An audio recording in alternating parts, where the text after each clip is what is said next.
Hello guys, so nandito na tayo ulit. Kanina galing tayo sa work kanina. So schedule natin ng work is 6 to 4. So after work, pumunta kami ng grocery kasi malayo ang grocery namin dito. So every week kami nagko-grocery. And then wala na akong euro. So nag-withdraw tayo ng euro sa ATM.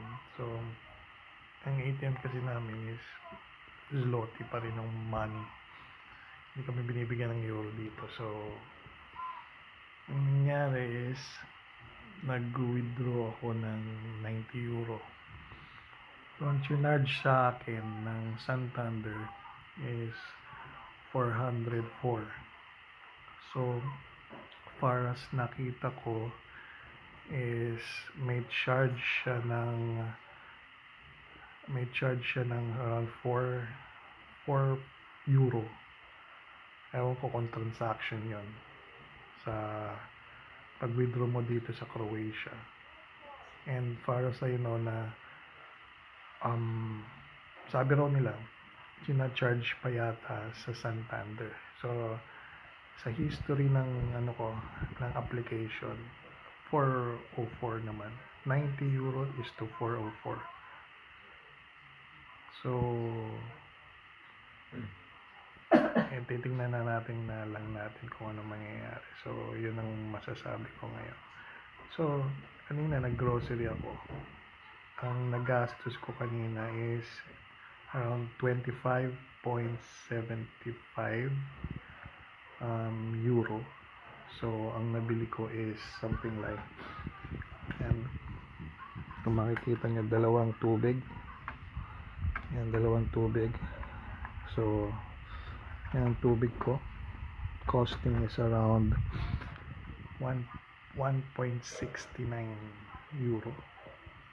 So ito naman, chips, dalawang chips, it's less than 1 euro, 90 something euro, 0.90 something euro.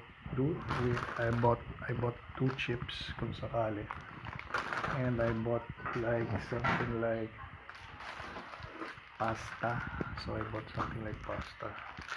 I think it's around, wala pang 1 euro. So ganyan. Then I bought bread. Bread niya tatlong ganito. So it's around 1.99 euro. So around 1.99 yun na rin. And I bought bigas. 1 kilo is around 1.60 1 kilo. So I bought 2.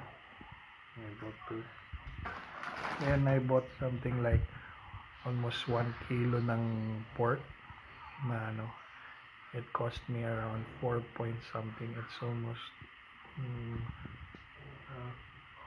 more than 1 kilo. So 1 point something, kasi ang kilo is around 3 point something. Sale yun sa And I bought something like an ice cream. It's around 2.50.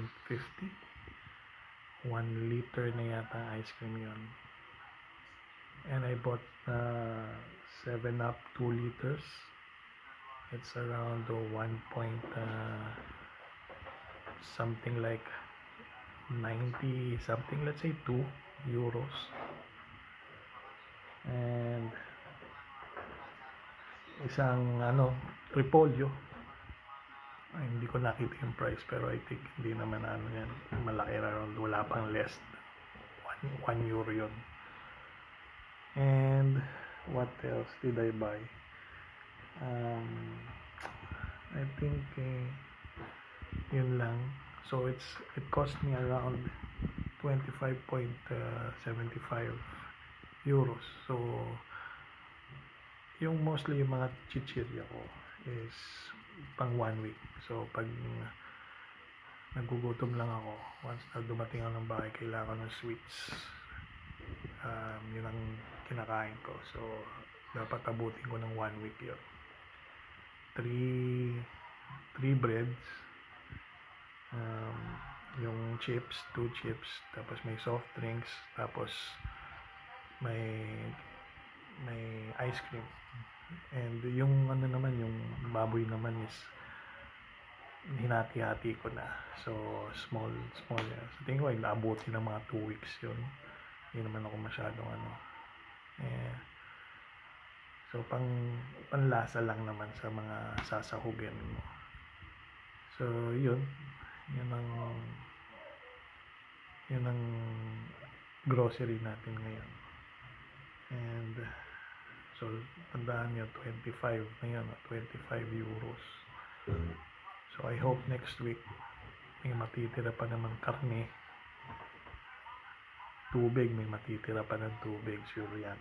At mostly ang bibiling ko na lang yata is mga chichirya kung sakali. Kasi may mga natitira pa naman akong dyan ulam. So, mostly chichirya. It will cost me around, budget ko is around 15 euros, mostly like this. And yun. So 19 minus 25 euros. Kasi bumili pa lang ako ng gamot, around 7-8 euros. So hindi natin i-consider yun. So 90 minus 25. So dapat next week is around 15 na lang yung gagastusin kong budget. Let's say, kasi last na pagpunta ko dito is, maybe first time kong punta dito is 90 euros. Na budget ko yun around 3 weeks. So it's my 4th week right now. So kaya nakapag-withdraw ko. Pinadala ko na yung pera ko. Mostly yun na lang ko. So na-expect ko na lang is yung sasahurin ko ng this week. Pag sinahod ko ng this week, padala, and titira ka na lang yung pang-budget around 500 zloty, maybe around, let's say 100 euro na lang para sa isang 1 month. Maybe let's say 100 euros per month. So i-compute na lang natin yan 100 euro. Kasi nang chinek ko is nag 100 euro, it's around 400 something, 440 something PLN. So tipid-tipid lang muna kasi madami tayong babayaran. Ganun talaga, parang wala, survival na lang muna. Pero at least mabuti na yon kaysa nasa Poland na medyo hindi mo makukuha ganon sahod at nasa iyo na lang kung sakaling tatayt mo yung budget mo para makapagbayad ka ng So anyway, sana may natutunan kayo sa konting naibigay kong information about your company namin, kung dito kayo company pupunta,